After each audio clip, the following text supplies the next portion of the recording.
In the glittering world of the La Vega family, in the Vows that claim the throne, Part 1, an American-Spanish dynasty with vast power and a billion-dollar conglomerate, legacy comes with condition. Only a married heir can inherit the empire. The founders' will is clear. If neither son is married by year's end, the family business falls in the hands of their scheming Uncle Ramon. Alejandro de la Vega, the charming older brother, is set to marry a glamorous socialite. But everything shatters when he uncovers a devastating truth. Shattered by the betrayal and disgusted by the games of wealth, Alejandro vanishes, changing his identity and abandoning the race for power.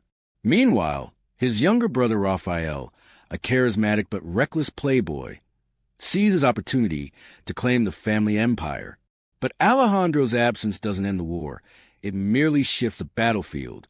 Welcome to Stories Box, where every tale unlocks a new world. From heartwarming journeys to thrilling adventures, dive into stories that stay with you long after the last word.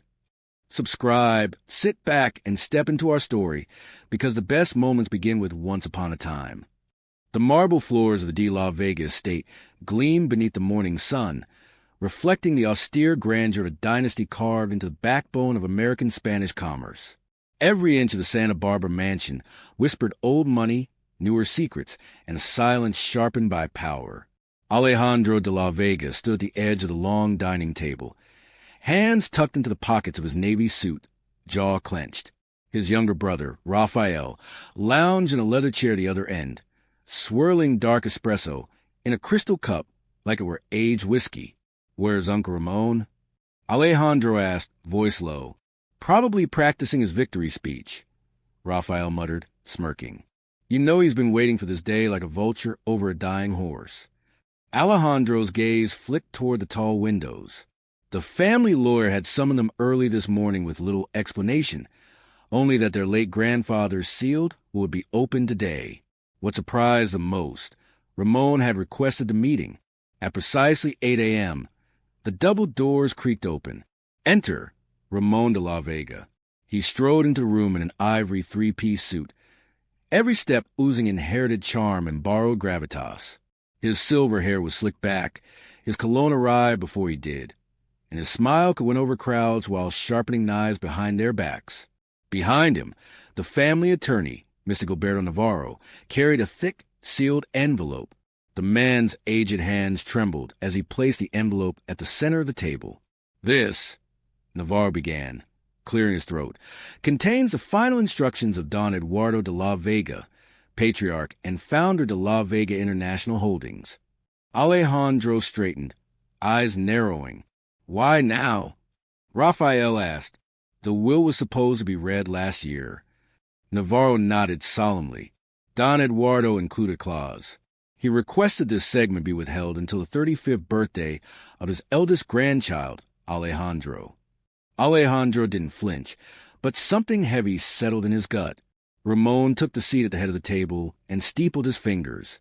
"Shall we begin?" Navarro broke the seal. The room grew still, save for the soft slide of paper as he unfolded the will. "To my beloved grandsons, Alejandro and Raphael," he read, voice quiver with the weight of legacy. "You are the heirs to a legacy I bled to build. But power, without purpose or stability, is a curse. That is why I place a condition upon your inheritance." Alejandro's brow furrowed. Raphael leaned forward, expression curious now. "You will only receive full ownership of the La Vega International Holdings if either one of you is married, legally and verifiably, before the calendar year ends. If neither is wed by December 31st, the company shall transfer in full to my brother Ramon." The silence that followed was suffocating. Raphael blinked. "You're kidding."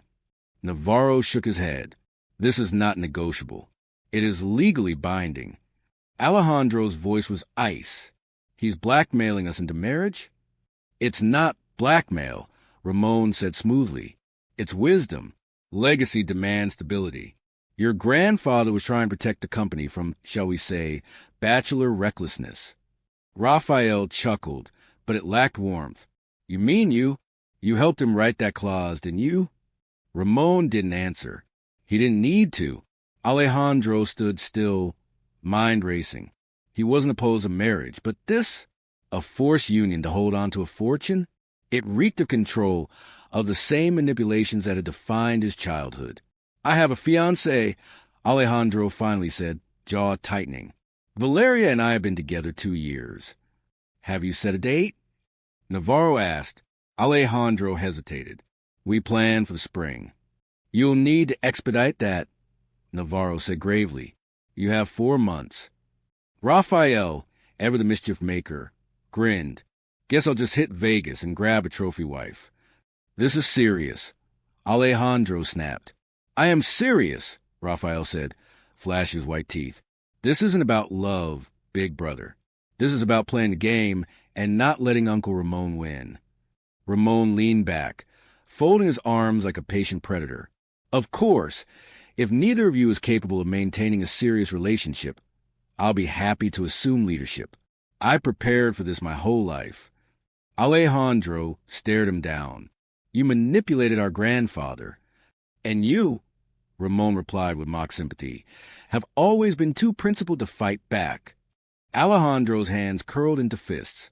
Navarro cleared his throat. "That concludes the reading. I suggest you both act quickly." With that, the lawyer left.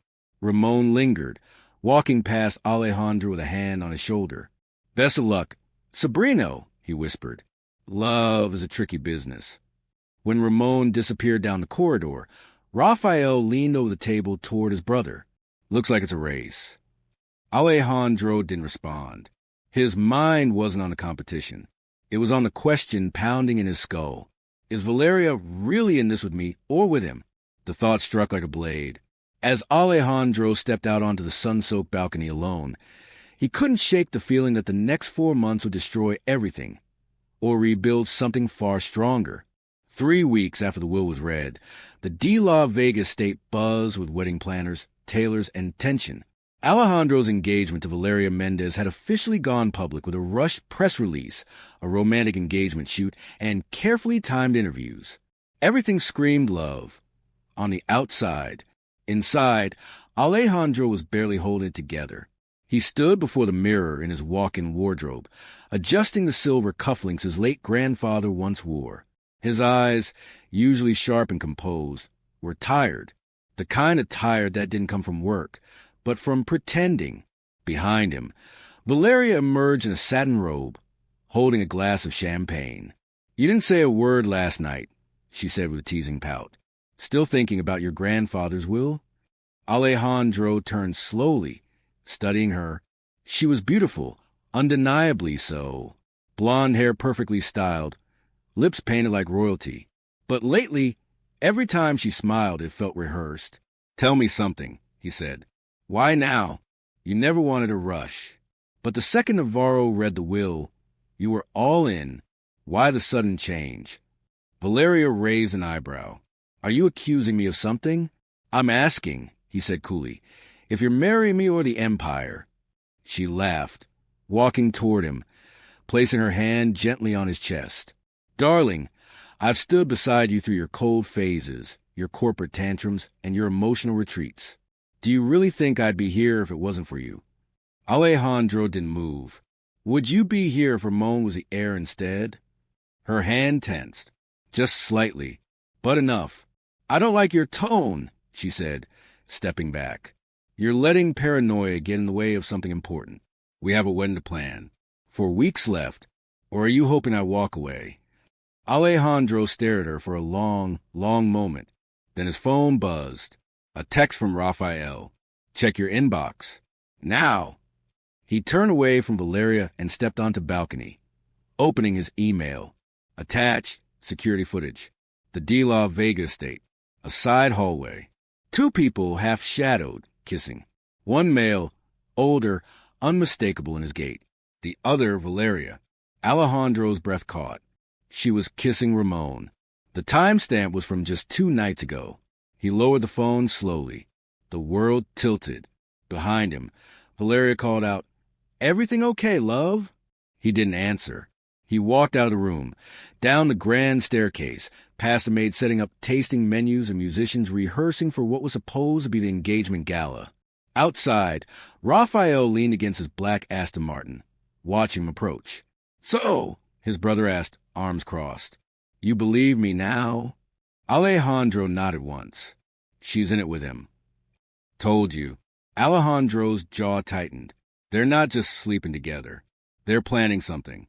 Ramon wants control of the company. She's his pawn." "Pawn?" Raphael laughed bitterly. "You think she's a pawn? I think she's playing both of you.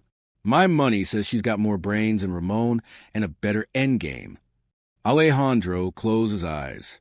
For a brief, shameful moment, he remembered how much he'd loved her, how real it once felt. "Call off the wedding," Raphael said. "Announce she cheated. Make a scandal. You'll have public sympathy. Then marry someone else. Hell, pick a name from a hat. You only need a marriage license to keep the company." Alejandro opened his eyes. "I'm not marrying to win a game." Raphael smirked. "Suit yourself. But if you don't act, you'll lose everything." Alejandro stared out across the state. Staff buzz about preparing for the upcoming engagement party. Vendors being paid with money that may no longer be his. His world, their world, was built on illusions, and he was done pretending. "I'm leaving," he said finally. Raphael blinked. "What?" "I'm leaving all this. For now. I want no part of a kingdom that forces me to fake love just to survive. If I marry, it will be for real. And not here." "You're giving up the company?" "I'm giving up this version of it," Alejandro said. "Let Ramon think I forfeited. Let Valeria wonder what went wrong. I'll disappear. And when I come back, I'll come back with something real." Raphael tilted his head. "You're playing a long game. Hermano." "No," Alejandro said quietly. "For the first time in my life, I'm not playing at all." That evening, Alejandro left the state. He packed nothing but a small duffel bag, withdrew cash from an offshore account, and disappeared into the night, trading silk sheets for cheap motels, tailored suits for anonymity. Valeria woke the next morning to find a note. "This wedding was never real, but what I find next will be. Don't wait up." And just like that, the de la Vega heir vanished. What no one knew yet was that across the coast, in a sleepy harbor town, a woman named Camila Estrada was about to meet the man who would change everything. The de la Vega estate was chaos cloaked in elegance. News broke at dawn. Alejandro de la Vega, heir to one of the most powerful family empires in the Western Hemisphere, had vanished just weeks before his wedding. The engagement gala was canceled. The tabloids went wild. Stocks dipped slightly, then stabilized after a cryptic press release claimed the disappearance was personal leave. Inside the mansion, Valeria Mendez paced the hall outside Ramon's study like a model on a burning runway. She finally stormed in without knocking. "He left," she hissed, slamming the door behind her. No note, no explanation, just vanished. Ramon looked up from his desk, perfectly calm in his silk robe, sipping espresso as if her fury were a mild inconvenience. "I know," he said unfazed. "I told you he might." "You told me?" She stalked toward him. "You said he was gullible, that he'd marry me without question, that we'd walk in and take the company from Raphael while he was still hung over in Ibiza." Ramon set down his cup. "Relax. This is only a wrinkle." "A wrinkle?" she snapped. "I staked everything on this. My reputation, my career. I was going to be his wife. Ramon, that's what gave us power." He stood slowly, walking toward her. "And now he's gone, which makes Raphael the heir presumptive. Our job is simpler. Seduce a fool, not a ghost." Valeria recoiled. "You're disgusting. And you're ambitious," he said with a sly grin. "Don't act like we're different." He leaned in. Alejandro may have been the smarter choice, but Raphael's easier. All charm and zero spine. You wrap him around your finger, marry him in haste, and we win. Valeria's mouth tightened. "And what if Alejandro comes back?" Ramon's eyes gleamed. "Then we make sure he never rises again." Meanwhile, 2 states away, Alejandro sat in a dusty bus station with a backpack, a cup of diner coffee, and more clarity than he'd had in years. He hadn't shaved in days. His suit jacket was long gone, traded for a hoodie and cap. No one here knew the name de la Vega, and for the first time, he breathed without weight. His phone vibrated once. A message from Raphael. They're already circling. Valeria and Ramon are playing musical airs. You sure you're done? He typed back. Not done. Just changing the game. He pocketed the phone and rose, stepping into the chilly morning air. He'd mapped out a route south, away from L.A., away from the mansion, the cameras, the glass cage of legacy. The map didn't matter anymore. He was driving until the noise stopped. Camila Estrada never liked charity galas. But when you were the only daughter of Don Manuel Estrada, the billionaire real estate mogul infamous for outbidding the La Vegas at every turn, you attended for diplomacy and occasionally damage control. She stood at the edge of the ballroom in San Diego, wearing a floor-length emerald dress that screamed wealth she never asked for. Her hair curled in soft waves, her eyes sharp and scanning the crowd, not for attention, but for weakness. It was how her father trained her. "Camila," said a voice behind her. Her cousin, Emilia, approached, handing her a champagne flute. "You look like you're casing the room for a heist." "Only if the prize is an escape hatch," Camila muttered, sipping. Emilia laughed. "I heard de la Vega's heir ran off. Cold feet. Probably ran from his own shadow," Camila said coolly. "They're all the same. Entitled plastic dangerous." Emilia raised a brow. "You say that like you've met one." Camila didn't respond, but she had. Years ago, a de la Vega at a Monaco summer gala. She never forgot the eyes, serious, searching, lonely. She never caught his name, but she remembered how real he felt in a world of fakes. Still, she buried the thought. Fairy tales were for people who hadn't seen how these families really operated. Back at the De La Vega estate, Raphael held court in the cigar lounge, drinking aged rum and accepting congratulations from advisors and shareholders who suddenly believed in his maturity. Inside, however, Raphael was spiraling. He stared at his phone, at the last message Alejandro had sent, and for the first time envied his brother. Alejandro had walked away. Raphael didn't even know what walking away felt like. He'd been raised on attention and applause. But underneath it all was a child afraid of being overlooked. Valeria entered the room uninvited, crossing to him with a look of strategic concern. "Are you okay?" she asked gently, placing her hand on his. He blinked. "Since when do you care?" She leaned in, eyes soft. "You're the only de la Vega left standing. I think I care very much." He didn't pull away, and that was Ramon's plan working beautifully, far from the world of secrets and silk. Alejandro checked into a small inn off the California coast. Ocean air filled his lungs. His alias, Alex Vega, was now on the registry. That night, he walked to the boardwalk, ordered a hot dog from a food cart, and leaned against the railing as waves crashed below. And then he saw her, a woman in an emerald coat, wind pulling at her hair. She laughed, helping a little boy who dropped his ice cream. She bent down, offered her own, and walked on. He couldn't see her face, but something in his chest stirred. That laugh, that gesture, real, unscripted. He followed her gaze, not with suspicion, but instinct. He didn't know who she was. But Alejandro had a feeling that, for the first time in years, his life was about to begin. The next morning brought golden sun and salt-laced wind to the sleepy coastal town of Del Mar Cove. Alejandro, now Alex Vega, stepped out of his small room in jeans and a flannel shirt, blending in so effortlessly that even he forgot who he used to be. Del Mar wasn't like the world he left. There were no board meetings or tailored suits, just fishing boats, surfers, and people who looked you in the eye when they spoke. He sipped coffee from a paper cup as he wandered toward the beach market, where local artisans sold soap paintings and preserves under faded umbrellas. He didn't know what he was looking for until he saw her again, the woman in the emerald coat. She stood at a flower stall, holding a bouquet of sunflowers, laughing with the old vendor like they were family. And just like that, the world slowed.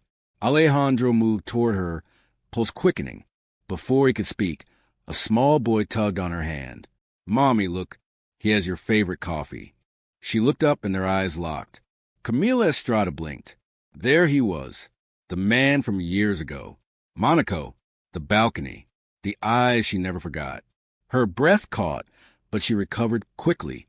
You're following me. Alejandro raised an eyebrow, startled. Sorry. I saw you last night, she said, narrowing her eyes. On the boardwalk. You stared, then turned away. He smiled awkwardly. I wasn't following. I was admiring. You helped that little boy with his ice cream. Camila glanced down at her son, Mateo. He's mine. Alejandro's smile softened. He's lucky. Do you always charm strangers in coastal towns, mister? Alex, he said. Alex Vega. She tilted her head. Vega? As in, he laughed. Not those Vegas. Just Vega. Common name. She didn't buy it completely, but something about him felt sincere. Different. Well, Alex Vega, she said. Thank you for not following me. I'm Camila Estrada. His heart skipped. The name hit like a gust of wind. Estrada, the rival family. His grandfather's nemesis. The lineage that nearly merged, then declared war on the de Las Vegas a decade ago.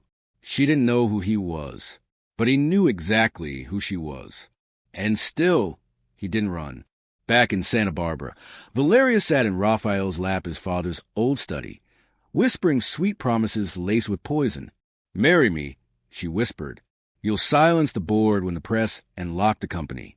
No one will even remember Alejandro. Raphael hesitated. He's not gone forever.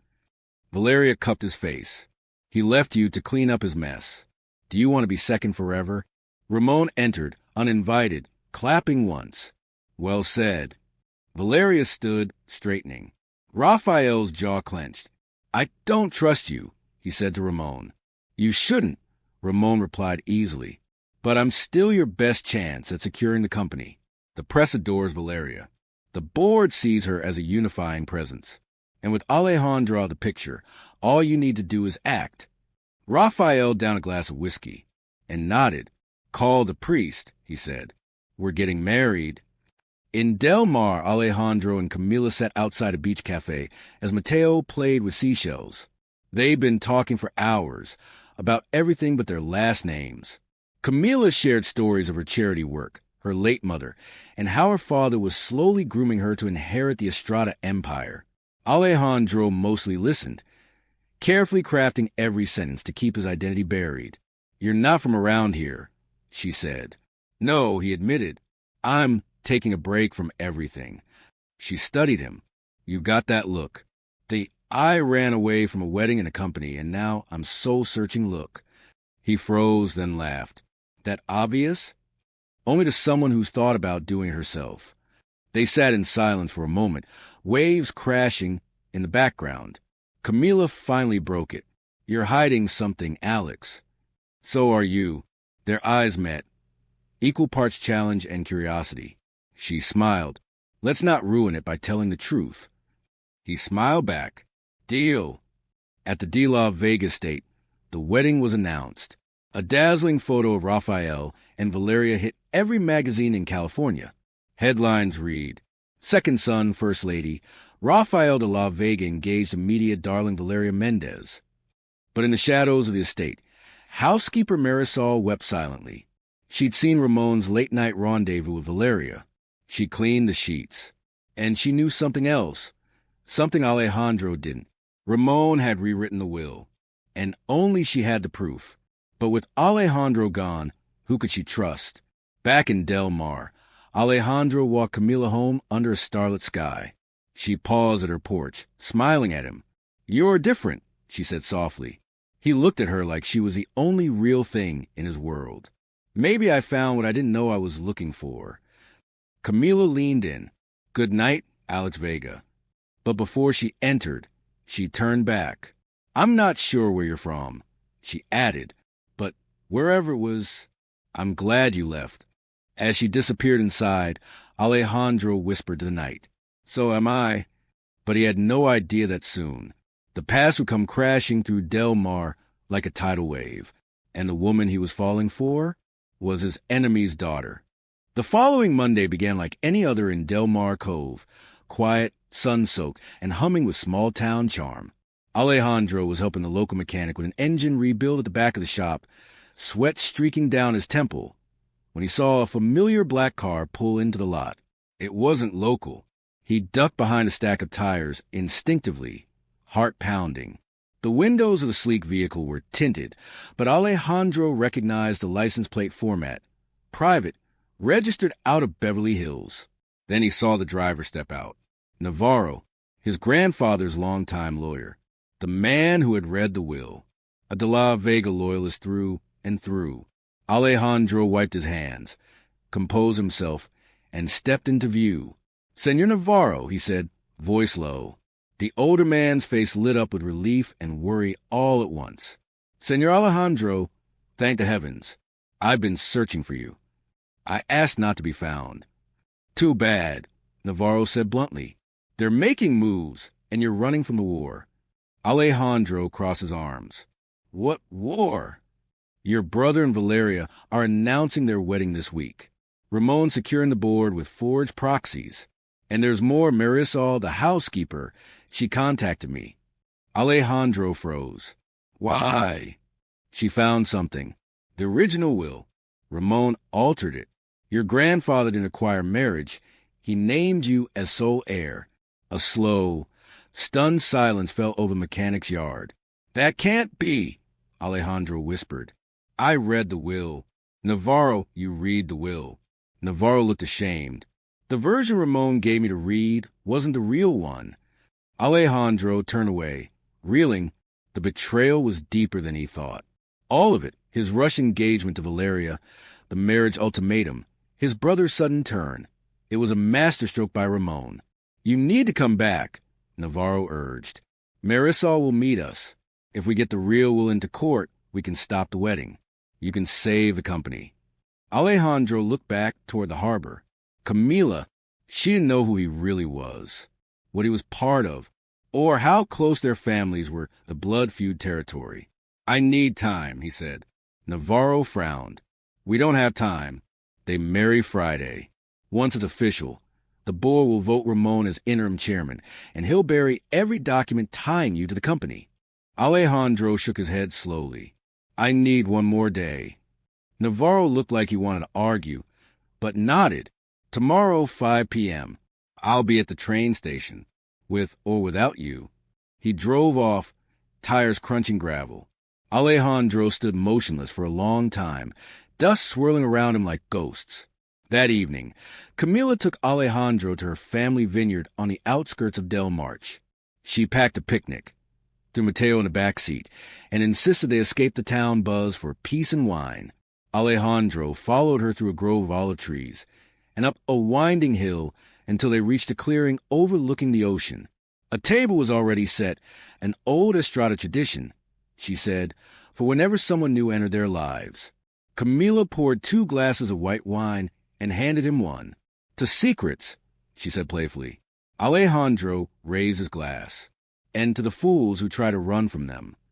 She studied him. "That's you, isn't it?" He didn't answer.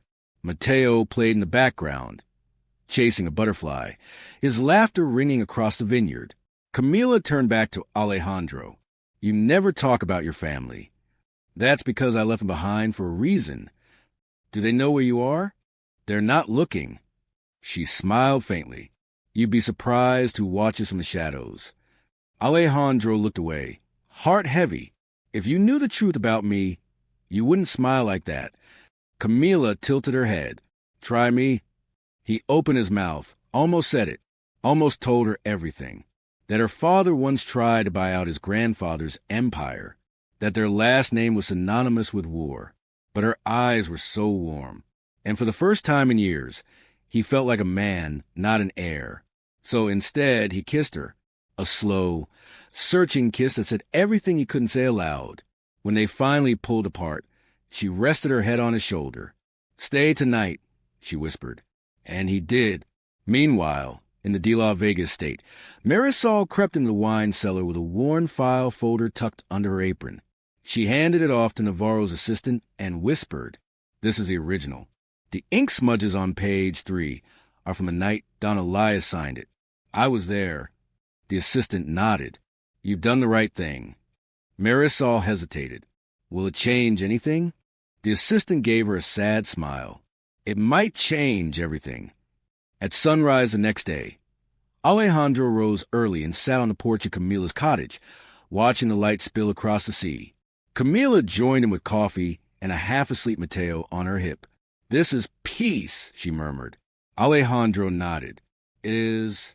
But his mind wasn't still, because in 10 hours, a wedding would begin, a lie would become a legal merger, and the woman beside him, his Camila, might never forgive him for what he had to do next. He kissed her forehead, stood up, and made a choice. He was going back, but not as the man he used to be. The De La Vega estate hadn't seen this many roses since Don Elias's funeral. Gardeners scrambled to hang white orchids along the trellises. The chapel was strung with pearls. Champagne towers glistened beneath the chandeliers. The media had been tipped off hours ago, but only select guests were allowed inside. Rafael de la Vega was marrying Valeria Mendez. At least, that's what the headlines would say. But in truth, it was Ramon's coronation. Inside the groom's quarters, Rafael stared at his reflection in the mirror. His tailored tux fit perfectly, his hair smooth, his tie crooked by 1 degree. But nothing could fix what was happening inside. He didn't love her, and deep down, he knew she didn't love him either. She loved power, Ramon's power, and Rafael, he was just the key to the vault. Valeria entered unannounced in her robe, her diamond-studded veil trailing behind her like a crown of ice. She kissed Rafael on the cheek. Smile, Corrido. We're making history today.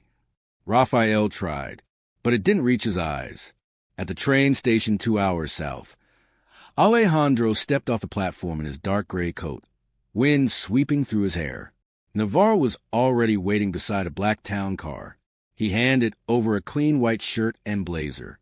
You still have time, Navarro said. Barely. Alejandro changed in silence as the car pulled away.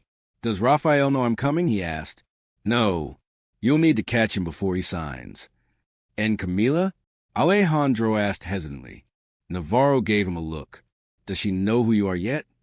Alejandro's silence answered that. Then pray she finds out from you, not the news. Back at the estate, Marisol moved like a ghost, blending in with the catering staff. She clutched the envelope containing the original, like it was made of glass. She watched as Ramon schmoozed investors by the piano. She waited, then slipped upstairs to the main study, Don Elias's office, now sealed and unused. She placed the envelope into the old wall safe behind the painting, the one only Alejandro knew how to open, and whispered, Come home, Niño. Camila stood at her vineyard, staring at her phone. The local news alert pinged again. Rafael to L.A. Vega to marry Valeria Mendez today. Alejandro still missing. Her coffee cup shattered against the stone patio. Alejandro. It couldn't be coincidence. Vega. Disappearance. De La Vega. He lied to me. She stood there trembling as Mateo tugged at her dress. Mama, what's wrong? She turned away from him quickly, forcing herself to breathe. And for the first time in years, she picked up her phone and called her father. Don Manuel Estrada answered after 2 rings. Mija, I was beginning to think you forgot your last name. I didn't, she said coldly. Did you know? He didn't even flinch. Of course I knew. You've been dating at De La Vega for weeks. I assumed you wanted to play spy for the family. Camila's mouth went dry. You think I think you're still trying to decide whose world you belong to, he said flatly. But let me warn you, if he's anything like his father, he'll use you to rise, then leave you behind. She hung up without another word. Then she threw everything into the car and told Mateo, We're going for a ride. At the De La Vega estate, wedding music started. The chapel doors swung open. The priest waited. Guests whispered and smiled. Valeria appeared at the top of the aisle in her glittering gown, escorted by Ramon. Rafael looked up from the altar and nearly choked. She was radiant. She was lethal, and she was about to take it all. But before the music finished, before she reached him, the side doors burst open. Alejandro stood in the entrance, wind-blown and furious. The guests gasped. Valeria froze. Ramon's eyes went dark. Alejandro walked forward, each step echoing like thunder. "I object," he said clearly. Whispers broke into gasps. Valeria hissed, "You don't have the right." "I have every right," Alejandro barked, "because I am the sole heir of the de la Vega estate, and I have the original will to prove it." Raphael stood frozen. Alejandro turned to him. "They lied to us both." Then he looked up toward the balcony. Marisol appeared there, holding the envelope. She dropped it. Alejandro caught it midair. "Witness and notarized," he said, pulling the pages free. "Signed by Don Elias de la Vega 3 months before his death." He turned to the priest. "This wedding has no standing, and the board has no authority to act on Ramon's behalf." Valeria's face collapsed. Ramon shouted, "This is forgery," but Navarro stepped forward, holding up a second folder. "And this is the document Ramon altered, with his fingerprints on it." Security surrounded Ramon instantly. The room erupted into chaos. Alejandro turned back to Raphael. "You're still my brother, but you were played." Raphael stared at him, and for a flicker of a moment, all the childhood trust returned. Then the main door opened again. Camila stepped in, holding Mateo's hand. Her eyes locked with Alejandro's. Everything around them went still. "You lied to me," she said. Alejandro's voice broke. "I wanted to tell you." "You lied," she said again, louder. "All this time, you knew who I was. You knew who my family was. I didn't know I'd fall in love with you." The chapel was silent. Mateo tugged at her hand. "Is he my papa now?" Camila's eyes shimmered. Alejandro looked destroyed. But before anyone could speak, Ramon lunged at the wheel. A gunshot cracked through the chapel. Everyone screamed. Ramon fell to the ground, clutching his arm. Security tackled him instantly. Camila grabbed Mateo and ran. Alejandro stood frozen in the smoke. The wedding was over. The war had begun. The aftermath hit like a hurricane. Within the hour, the de la Vega estate was cordoned off by private security and swarmed with reporters. The wedding of a year had turned into a legal battlefield, live-streamed by a rogue guest who'd uploaded Alejandro's dramatic entrance and Ramon's takedown to every platform imaginable. The headlines shifted in real time. De la Vega heir returns from the dead. Stops wedding with explosive reveal. CEO groomed by mistress and uncle. The Valeria Mendez scandal. Estrada daughter linked to the La Vega feud. Secret baby at center. Alejandro sat in the now deserted chapel. Sleeves rolled up, the blood-stained will on the bench beside him. His hands trembled, not from fear, but from everything crashing at once. Camila, Mateo, Raphael, the company. His entire world had collapsed and reassembled in the span of 20 minutes. Navarro approached slowly. "Ramon's been taken into private custody. The board's called an emergency session for tomorrow. You bought us time." Alejandro didn't respond. "She left," he said quietly. Camila took Mateo and left. She protecting her son. Let her process. "I should have told her who I was." Navarro's voice softened. "You became someone better because of her. But you got to fight on 2 fronts now, one in the boardroom, one in the heart." Alejandro exhaled sharply. "Do you think she'll ever forgive me?" Navarro gave him a small, rare smile. "Depends. Will you forgive yourself?" That same night, Camila locked the door of her family's vineyard guest house and stood staring out the window while Mateo slept in her arms. Her father, Don Manuel Estrada, had sent flowers and a smug message. "He's at La Vega through and through. Let me know when you're ready to return home." She threw the card in the fire, but her thoughts didn't burn with it. She replayed the chapel scene again and again, how Alejandro had stood against his family, revealed Ramon's crimes, saved his brother, risked everything. Even now, part of her still loved him, and that terrified her. She tucked Mateo into bed, then walked outside, barefoot on the stars, and whispered into the wind, "If you ever loved me, Alejandro, prove it without the money, without the name." The next morning, Alejandro walked into the La Vega boardroom, wearing a gray suit and no tie. Half the board looked furious. The other half looked relieved. Raphael stood at the head of the table. He looked pale, exhausted, shamed, but when Alejandro entered, he gave a subtle nod. "Before we begin," Raphael said, "I'd like to make a motion to suspend all transition of authority pending investigation of document fraud." "You don't need to," Alejandro interrupted. Everyone turned to him. "I'm not here to take the company back," Alejandro said. "Not like this. Not for vengeance. Not to play Ramon's game." A murmur rippled through the room. "I'm here to rebuild it. Together. If Raphael wants a chair, he can have it. But the legacy our grandfather built, it belongs to both of us." Raphael blinked, stunned. The CFO leaned forward.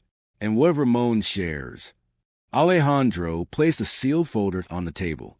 "They were purchased anonymously last night," he said, "by a third party I trust.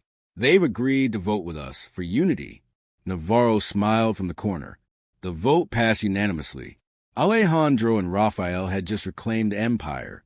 But as the applause ended, a courier entered the boardroom, eyes wide. "Senor Alejandro, you're going to want to see this." He handed over a single envelope. No return address. Just a seal, gold wax, shaped like an E. Alejandro opened it. Inside, one line. "Mateo deserves the truth. I'm in Madrid. Come alone. See." His hands trembled as he read it again. Madrid. Camila. She was offering him a second chance, but on her terms. He folded the letter and turned to Raphael. "Take care of the company." "Where are you going?" Raphael asked. Alejandro gave him a tired smile. "To prove I'm more than a name." The streets of Madrid buzzed with golden light and late spring air. Tourists snapped photos outside the royal palace, unaware that across the city, one of America's most whispered-about heirs had just stepped out of a black car onto the quiet cobblestone drive of a centuries-old vineyard estate. Alejandro adjusted his collar and stared at the wrought iron gates in front of him. The wax-sealed letter burned in his pocket, heavier than any corporate file he'd ever held. He wasn't here as a CEO or an heir. He was here as a man in love who'd broken trust and hoped, somehow, to rebuild it. The vineyard staff opened the gates. "She's in the back garden," said the housekeeper gently, as if she already knew everything. Alejandro stepped past the rows of roses and lemon trees. The garden unfurled before him like something from a dream. And there, beneath a jasmine-draped arbor, sat Camila. She wore a loose linen dress, wind tossing her hair gently as she sketched in a notebook. Mateo played with a wooden puzzle on a nearby bench. Alejandro stopped at the edge of the path. Camila didn't look up. "You came," she said quietly. "I would have crossed oceans if you asked." She finally looked at him. No fury, no warmth, just a tired, elegant resolve in her dark eyes. "Why didn't you tell me who you were?" she asked. Alejandro stepped closer, but didn't sit. "Because I was ashamed of him, of what my family became, of what I almost became. I left to find something real." "And you thought the best way to find real was to lie about everything?" He nodded slowly. "Yes, because I thought I didn't deserve real. Not until I met you." Camila's throat tightened, but her voice remained cool. "Do you know what it's like to let someone into your son's life, and then find out he's the kind of man you were raised to hate?" Alejandro looked toward Mateo, who glanced up and waved. Alejandro waved back, his hand trembling.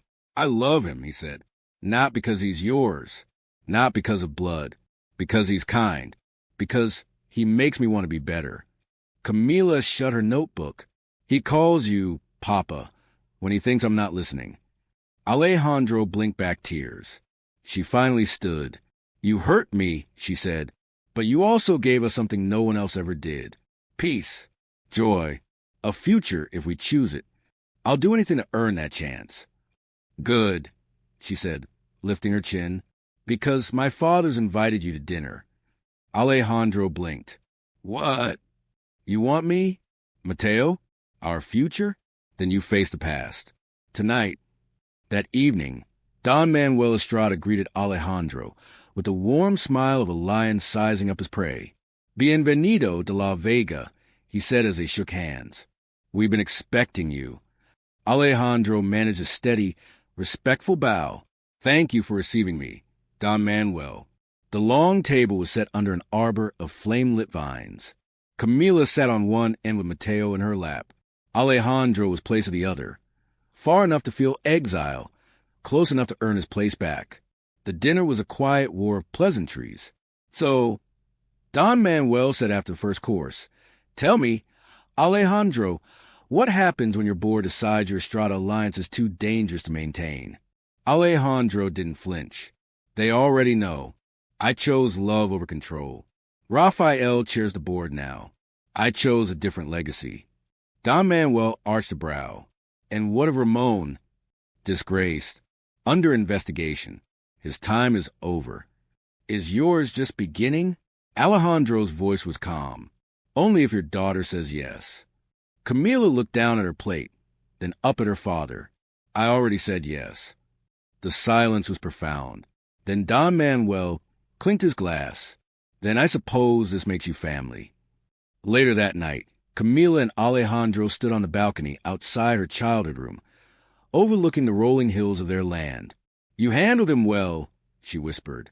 I'm still shaking, Alejandro admitted. I know, but you're still standing. He turned to face her. Camila, I don't want to be just Mateo's father. I want to be your husband. Her eyes searched his. And when everything changes again, when the company pulls you back. He took her hands. Then I'll ask you to come with me, not to watch from the sidelines, but to help me build something new, together. Camila hesitated, then smiled. I already packed our bags. At dawn, the headlines exploded again. Alejandro de la Vega engaged Estrada heiress. Rival families unite. Baby Mateo, secret heir to 2 empires. Rafael de la Vega speaks. My brother earned all back. And as a jet soared back toward California, Camila leaned against Alejandro's shoulder. Mateo snuggled between them. For the first time in decades, 2 feuding families were heading toward peace. Not because of contracts, but because love had rewritten the script. The De La Vega estate shimmered in the California sun, but this time, it wasn't dressed for a scandal.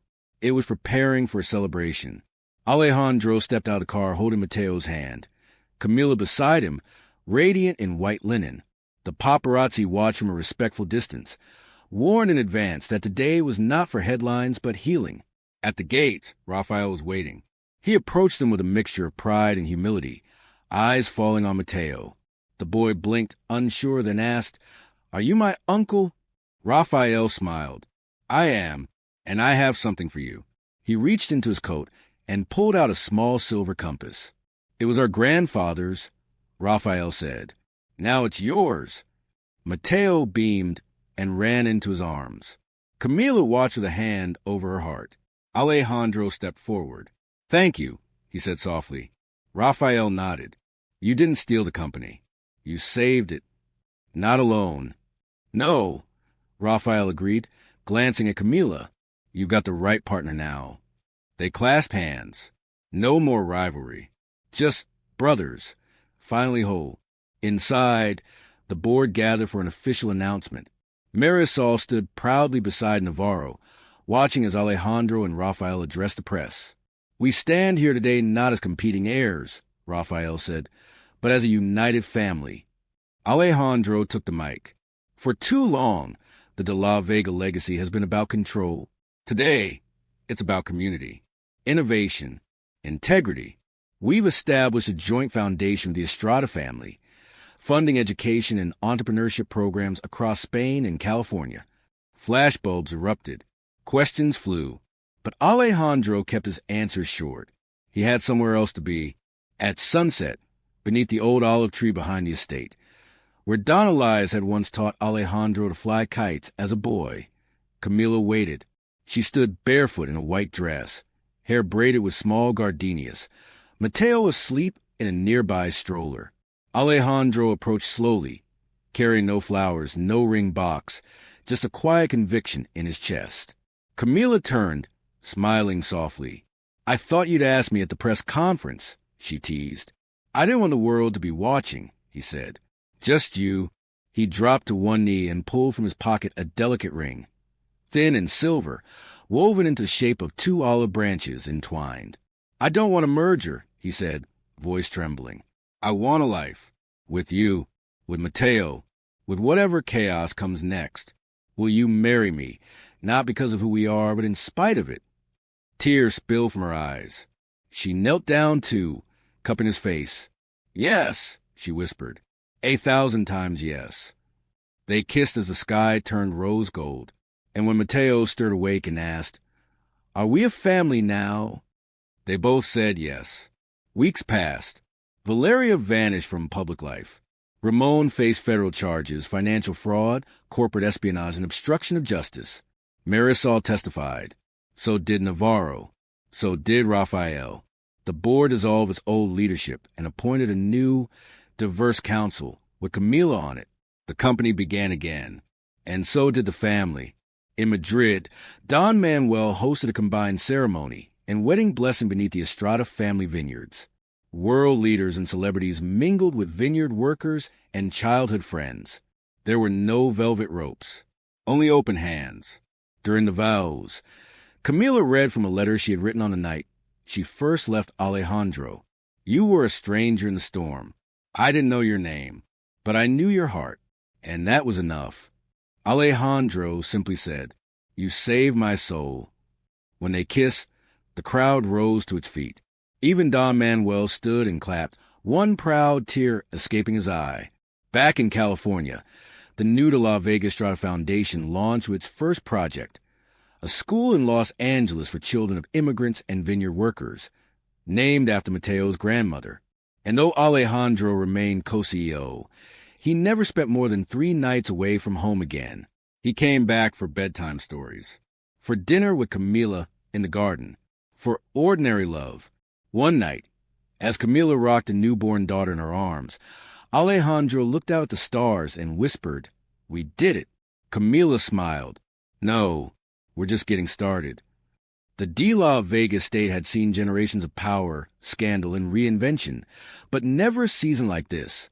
Camila walked the length of the company's private museum, now converted into a new public gallery. Portraits of past chairmen stared down at her.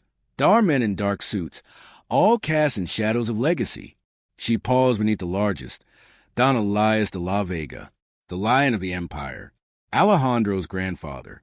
She reached into her bag and pulled out a small velvet box. Inside was his old pocket watch, recently recovered from Ramon's safe during the asset investigation. Still ticking. A relic of time. A reminder that some legacies couldn't be erased, only redefined. In the boardroom above, Alejandro stood facing the new council of directors, his tone steady, but the room tense. We are not here to polish a family name, he said. We are here to reshape an empire, one that has left too many behind. He clicked a remote. A slideshow appeared, faces of young students, vineyard workers, inventors. Our future belongs to the people who believe in what we're building, not just those who inherited it. Rafael, sitting to his right, leaned in. Are you sure the board's ready for this much change? Alejandro looked at his brother, then at Camila, who had just entered and taken her seat beside him. I'm not waiting for permission anymore. He placed a new resolution on the table.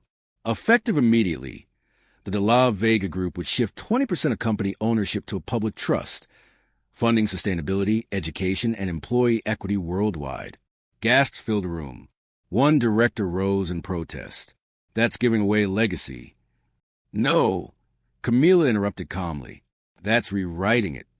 Navarro, now legal counsel and board liaison, stood and said clearly, the votes have already been counted. The resolution passes. The room went silent. Alejandro glanced sideways. Rafael gave a soft smile of pride. Camila reached for Alejandro's hand. And in that moment, the lion's legacy wasn't buried. It was reborn. Later that day, while the board dispersed and cameras flashed, Alejandro stood alone on the back balcony overlooking the hills. It was where Don Elias used to sit at dusk, sipping whiskey and watching the vineyard workers head home. A rustle behind him. Navarro emerged, holding a thick manila folder. "We found something," he said. Alejandro raised an eyebrow. Navarro handed over the file. "Ramon had more than just forged documents. There's a trail of offshore accounts, names we recognize. Someone on the inside was feeding him information recently." Alejandro flipped open the folder. The last page made him freeze. A photo, time-stamped, clear as day. Rafael, shaking hands with known associate Ramon's, after their so-called reconciliation. Alejandro's chest tightened. He remembered chapter 15 of his life like a whisper, a cliffhanger. Someone close to them, once believed loyal, calls Ramon. The next battle begins. It hadn't ended. It had only shifted shadows. That night, Alejandro stood in the nursery, watching Mateo sleep. Camila entered quietly. He turned to her, unsure whether to hide the folder or reveal it. She saw it in his face. "What did you find?" He handed her the photo. Camila stared at it, said nothing. After a long silence, she folded it and placed it back in the envelope. "Do you trust him?" she asked. "I don't know anymore." "Then ask him," she said, "before the board finds out, before the next war begins." He looked at her, surprised by her calm. She smiled faintly. "Legacies are built on truth. We've lived enough lies." The next morning, Alejandro found Rafael already waiting in the garden, like he knew what was coming. "I was going to tell you," Rafael said before Alejandro could speak.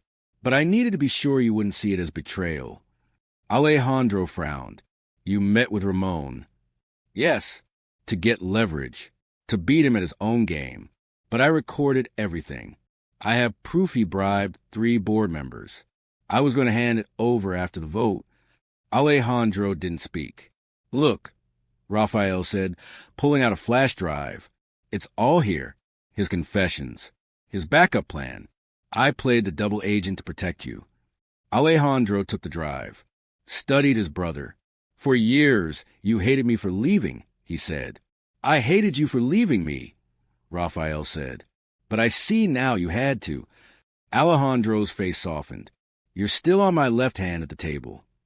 "And I always will be," Rafael said. "If you'll let me." Alejandro nodded, but a sliver of doubt remained. The lion's shadow lingered still. That night, the De La Vega estate glowed with soft lantern light. Camila stood beside Alejandro on the balcony, both cradling glasses of red wine. From below, music played. Guests arrived for the Vineyard Gala, no longer to celebrate one family, but to launch an alliance that had once seemed impossible. Camila turned to him. "What now?" Alejandro kissed her cheek. "Now we build an empire worth inheriting." And somewhere deep in the archives, Don Elias's old watch ticked on, because the past had passed. But the future was just beginning. While most still saw her as the elegant wife of the heir, Camila Estrada de la Vega had never been content in the background. Today, she would remind them why. The morning after the Vineyard Gala, Camila entered the executive wing of the De La Vega corporate tower. This time not as a guest, but as a newly minted co-chairwoman. Her heels echoed to the marble halls like declarations of war. By her side walked Navarro, carrying a locked briefcase. Inside were documents that could dismantle everything Ramon had built from the shadows. Alejandro met her at the boardroom doors. "You're sure about this?" Camila looked him in the eye. "Your grandfather built a company. Ramon built a conspiracy. I'm here to finish what he started, by tearing down what he never should have touched." He smiled, half in awe, half in worry. "You're becoming more dangerous than me." "No," she said, brushing past. "I'm just better dressed." The boardroom was already buzzing when she entered. Marisol, Rafael, 3 regional directors, 2 investor reps, and 1 new wild card, the interim ethics auditor sent by the state after Ramon's fraud charges hit headlines. Camila stood at the head of the table, not waiting for Alejandro. She opened Navarro's briefcase and distributed packets to everyone present. Navarro began. "In the last 2 months, Chairwoman Camila has quietly led an internal audit of financial back channels tied to the Ramon de la Vega shell accounts. The findings include off-book assets, planted contracts, and 3 active moles inside this room and beyond." Gasps. Whispers. Camila raised her hand. Page 5, she said. You'll find bank statements showing 5 years of payments funneled through a consulting firm in Panama. That firm belongs to Ramon, but was disguised under an Estrada shell corporation. My family had no idea. Eyes turned toward the regional director from Texas, Miguel Herrera. He paled. You signed 3 vendor deals last quarter with that firm. Camila said coolly, under Ramon's instruction. Miguel stood. I was following orders. From a man under federal indictment, Navarro cut in, and without disclosing your conflict of interest. Miguel looked at Alejandro. I didn't mean. Camila raised her voice. It's not about intention. It's about consequence. Ramon thought using an Estrada show would silence me. Instead, it gave me the trail to expose every rotten branch still clinging to this tree. Alejandro watched, stunned. This wasn't just a takedown. It was a coup by clarity. After the meeting, Camila retreated to the estate library. Sunlight streamed through tall windows as she sank into the armchair once used by Don Elias. Alejandro entered quietly. You dismantled an empire in 2 hours. Camila looked up. It was already rotting. I just aired it out. He knelt beside her. That company was built by men like my grandfather. But I think it'll survive because of women like you. She stroked his hair. This was never about revenge. It was about Mateo. He looked toward the nursery, where their son slept peacefully. And the daughter we haven't even named yet, he added softly. Camila smiled. What do you want to call her? Alejandro hesitated, then said, Lisa, after your mother. Camila's eyes welled up. She would have liked that. The next day, news spread like wildfire. Estrada heiress cleans house at the La Vega Corp. Camila's audits lead to arrest of internal saboteurs. Is this the new face of global business? A viral headline from a Spanish blog read, simply, Camila no leva corona, pero reina. Camila wears no crown, but she reigns. Later that week, Camila stood in front of a crowd at the first Estrada La Vega Women in Business Symposium, hosted in both English and Spanish. She took the stage, standing before hundreds of women, single mothers, engineers, college hopefuls. I wasn't born to power, she began. I'm married into a world that didn't want to speak, but I chose to speak anyway, because silence serves no one, except those who benefit from our fear. She gestured to the crowd. If you want to see at the table, build your own and invite others, because legacy is not what you inherit. It's what you build when no one's watching. The crowd roared. Alejandro watched from the wings, cradling baby Lucia in his arms. He whispered to her, Your mama just changed the world. Later that night, Rafael stood on the terrace with Navarro, watching the lights of Los Angeles below. She's going to be a problem, Rafael muttered, sipping his drink. Navarro raised a brow. You mean an inspiration? Rafael gave a slow smirk.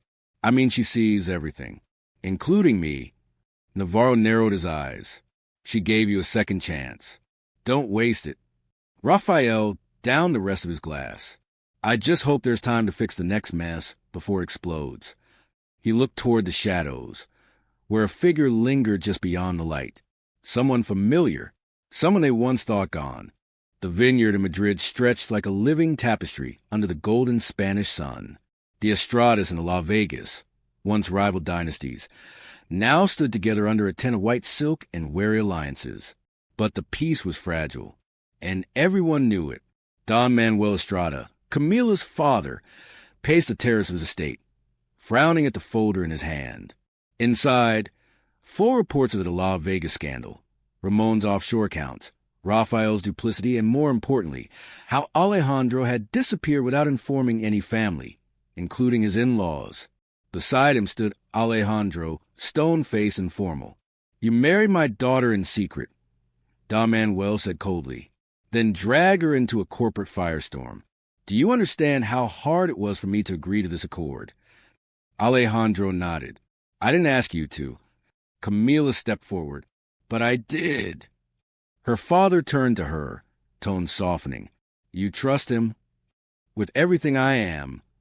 Manuel's jaw tightened, but he set down the folder. Then we moved forward. He extended a hand. Alejandro took it. The past remained, but the pact was made. The press called it La Fusion Real, the royal merger. In truth, it was more war council than wedding toast. The terms were clear. The Estradas would invest in and co-manage 3 vineyard properties in California, with co-branded exports under a new luxury label. The de la Vegas would join a multinational initiative backed by the Estradas in clean agriculture and water sustainability.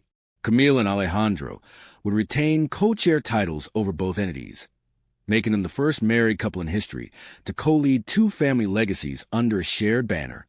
It was historic and highly controversial. Old money purists decried it as sacrilege. Modern economists praised it as revolutionary. But neither side saw what was brewing underneath, because behind closed doors, whispers were already spreading of someone in Madrid feeding insider intel to Ramon, even after his arrest. Later that evening, Camila found her brother, Javier Estrada, smoking near the orchard. "You missed the toast," she said. Javier took a drag and shrugged, not a fan of fake smiles. She leaned against the tree beside him. "You're not still upset that I married him, are you?" Javier flicked ash. "I'm upset you didn't see this coming. The de la Vegas don't share. They absorb. One day, Alejandro's name will be on every bottle. Yours won't." Camila didn't answer right away.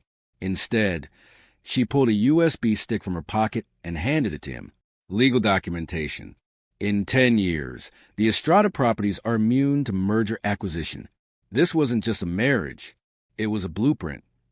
Javier stared at the drive, then at her. "You're playing chess." "I always have been." He gave a small laugh. "Damn, I thought I was a ruthless one." Camila smiled faintly. "I learned from you." Meanwhile, in a low-lit wine cellar deep under the Estrada estate, Navarro sat across from Rafael. Rafael looked exhausted, dark circles under his eyes, a tension he couldn't drink away. "There's a mole in your father-in-law's house," Navarro said. Rafael looked up sharply. "Here? Now?" "Yes. Someone's been rerouting supply chain orders. Ramon may be behind bars, but he's still pulling strings. Someone here is keeping his legacy alive." Rafael stood. "Camila can't know." "Why not?" "She already doesn't trust me. If this explodes and I'm anywhere near it." Navarro leaned in. "Then make sure you're the one to stop it." The next day, Camila met with her father and Alejandro privately. Don Manuel looked older than usual, eyes red, hand trembling slightly over his glass of brandy. "I never told you," he said, "but I once loved someone before your mother. She left me, married to La Vega." Alejandro tensed. "Ramon's mother," Manuel confirmed. Camila blinked. "You were nearly family." "I was nearly swallowed whole," her father said. "I've spent 40 years trying to beat them. Camila, you've done it in one." He reached into his pocket and handed her a document, his full power of attorney. "To co-sign the Estrada Accord," he said. "If I don't come back from Madrid next week, finish it without me." Camila looked at him, stunned. "Were you not telling us?" "There are still men in this world who would kill a deal like this, who see women in power as a threat." Alejandro stood. "You're talking about investors." "I'm talking about family," Manuel said, rising. "And ghosts." The next day, Camila stood on the edge of the vineyard, wind blowing through her hair as helicopters circled above for the final signing ceremony. She turned to Alejandro. "If something happens," she said quietly, "if this deal falls apart." He kissed her hand. "We still have each other." And just then, a courier approached with a letter, no name, no return address. Inside was a single photograph. Alejandro, younger, drunk, in a hotel bed, next to Valeria. Time-stamped 6 months after her affair with Ramon supposedly ended. Beneath the photo, a note. "You think you've claimed the throne, but the lion sins are still in your blood." Camila's fingers trembled. Alejandro's past hadn't just followed them. It had arrived. The photo burned in Camila's palm like acid. She'd stared at it all night. Alejandro, half naked, sprawled in a hotel bed beside Valeria. Dated months after the scandal. Months after he'd claimed to be done with her. Months after she trusted him with her name, her heart, and now, her empire. He had said nothing. Ever. Now, Camila said nothing too. Raphael stood by the fountain at the de la Vega estate, backlit by morning sun, staring at the marble lion his grandfather had commissioned. The beast's mouth curled in a frozen roar. He poured scotch into his coffee. Morning rituals meant nothing anymore. Enjoying your inheritance? Alejandro asked, stepping beside him. Raphael glanced sideways. Which one? The money or the guilt? Alejandro ignored the jab. You knew Valeria was working with Ramon. Why didn't you say anything? I didn't know, Raphael muttered. Not until it was too late. Alejandro narrowed his eyes. Liar. Raphael finally looked at him, face haggard. Fine. I suspected. I turned a blind eye because it suited me. I thought if she burned you, I'd rise from the ashes. Alejandro's fist clenched. And what stopped you? Camila, Raphael said, she looked at you like you were the beginning and end of everything. I knew I could never earn that, so I stepped aside. For love, Alejandro asked, voice sharp with disbelief. For fear, Raphael admitted. Later that day, Camila faced Alejandro in the solarium, her face unreadable. She held the photo. Alejandro's eyes darkened. Where did you get that? Does it matter? He stepped toward her, slow and careful. It was after the scandal. After I ran. I was drunk. Alone. She came to find me. And you let her? Camila's voice cracked. I hated myself, he whispered. You have no idea how lost I was. I didn't even know your name then. But you knew hers, Camila said, trembling. And you let her touch what was mine. Silence stretched like a blade. Then Camila said, Did you love her? Alejandro didn't answer. Camila nodded, tears hardening into armor. You should have burned the past. But you buried it. And now it's clawing its way back. She turned and walked out. At midnight, Navarro met Raphael in the vineyard stables. You were right, Navarro said grimly. The photo was leaked from Ramon's old network, but not by Valeria, by your assistant, who, as it turns out, was planted by Ramon 3 years ago. Raphael closed his eyes. How do we stop it? You don't, Navarro said. You confess. To what? To all of it. The deal you made with Ramon, the contact you kept, the silence you maintained. If I do that, Raphael said, I lose everything. Navarro stepped closer. Then maybe you deserve to. The next morning, Raphael called a press conference. He stood at the de la Vega corporate atrium, with the family crest behind him. Reporters swarmed. Cameras flashed. Camila stood to the side, Alejandro beside her. Her hand never touched his. Raphael stepped up to the podium. I've come to speak not as an heir, but as a man who failed, he began. I failed my brother. I failed this company. And I failed the trust placed in me when I saw deception and chose silence. Gasps. Murmurs. Raphael went on, voice steady. I knew about Ramon's actions before the public did. I suspected Valeria's involvement. I suspected others within our walls, our homes, our bloodlines. And I said nothing. He turned, looking at Alejandro, because I wanted what he had, and I didn't care how I got it. Then Raphael faced Camila. But I was wrong. Power doesn't make you worthy. Love does. Loyalty does. And I've lost both. He stepped down. No applause. No questions. Just silence. And a reckoning. That evening, Camila sat alone by the grand piano. Alejandro approached, carrying the photograph she'd burned earlier. Only ashes remained. I should have told you, he said softly. Yes, I didn't love her. Camila looked up. I was broken, he said. But when I met you, I healed. Every day since, I've chosen you. She studied him, then asked, What if choosing me means letting go of your name? He blinked. What do you mean? I want to rebrand the company, she said. No more de la Vega. No more Estrada. Just Lucia Group. For our daughter, for the future. Alejandro was quiet for a long time. Then he whispered, "Yes." Camila leaned her head on his chest. Outside, Raphael packed a single bag.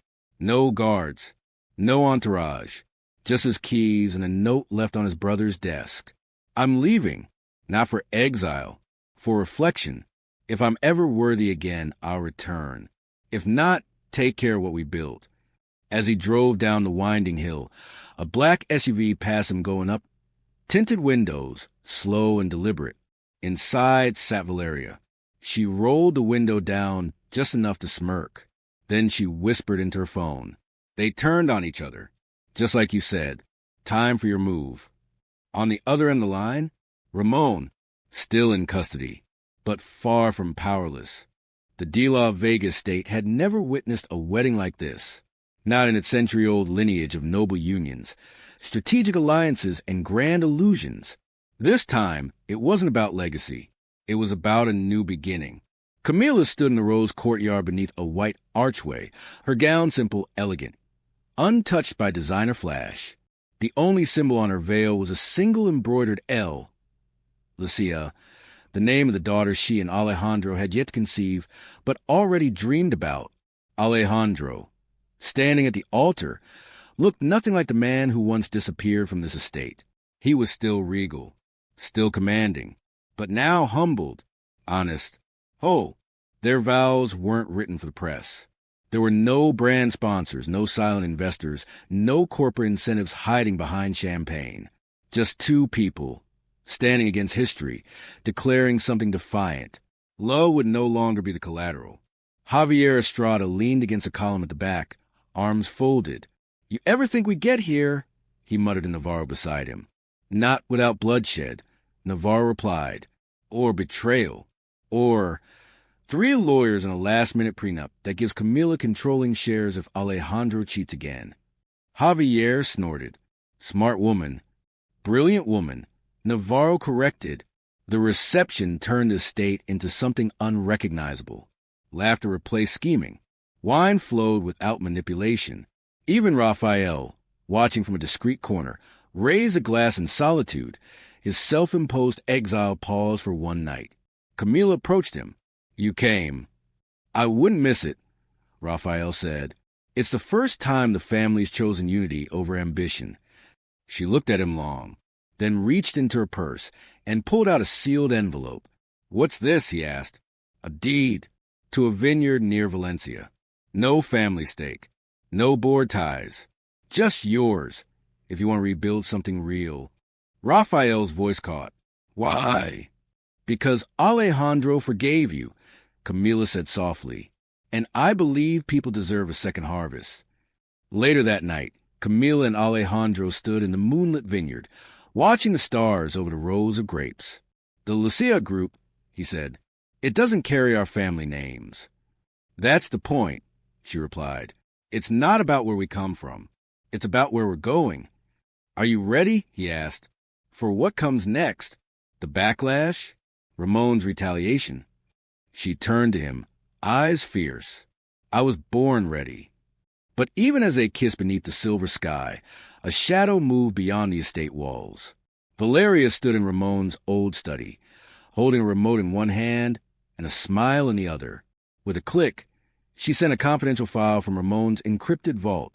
Coded accounts, offshore transfers, signed merger sabotage orders, all tied not to Ramon, but to Don Manuel Estrada, Camila's father, the man who had helped create the Lucia Group, the man who had just publicly announced his retirement and declared his daughter the future. Valeria hit send, and a dozen media outlets across Europe lit up with a breaking story. Lucia Group built on lies? Estrada-linked bribery and fraud allegations surfaced just days after wedding. In the vineyard, Camila's phone buzzed. One notification, then another, and another. Her hand shook as she read the headlines. Alejandro stepped closer, watching her face go pale. "What is it?" She looked up. "My father," she whispered. "He's the next battle." Storm clouds churned over the Lucia Group headquarters. The press camped outside. Drones buzzed overhead. Investors panicked. Hashtags trended. Camila stood inside the boardroom, flanked by Alejandro and Navarro. Her father's name blared across every screen. Don Manuel Estrada, accused in cross-continental fraud scheme. She didn't cry. She didn't flinch. She read the full report twice.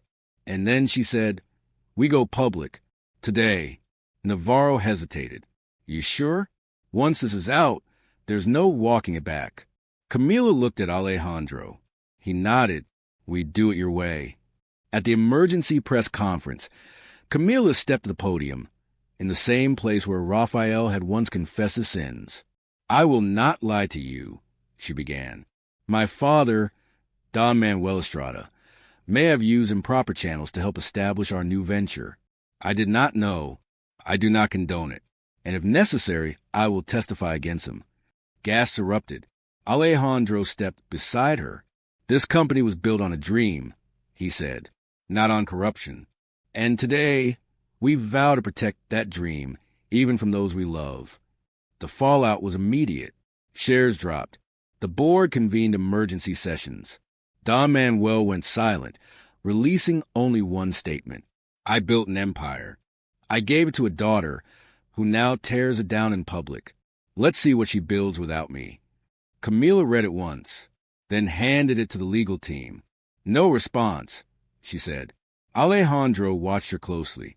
"Are you okay?" She exhaled. "No, but I'm clean." 3 weeks later, the Lucia group stabilized. Investors rallied behind Camila's transparency. The UN invited her to speak on ethical restructuring. Raphael, now in Valencia, began planting again, quietly but steadily. And then came the call. Camila was in the nursery, still just a blueprint and a hope, when her assistant knocked. "There's a call. Line 3. No name. Said it's about your husband." Camila answered. A familiar voice rasped on the other end. "You've done well," said Ramon. Camila froze. "I thought you'd like to know," he continued. "You didn't win. Not yet, because Alejandro isn't who he says he is." She swallowed. "What does that mean?" "Ask him about Mexico City. 2006. Ask him what he did before he ever became a de la Vega." Click. Camila stood still for a long time, then slowly turned to find Alejandro in the doorway. He saw her face. "What is it?" "You tell me," she said softly. "What happened in Mexico City?" Alejandro stepped forward, face unreadable. "I was 19, broke, furious with my father.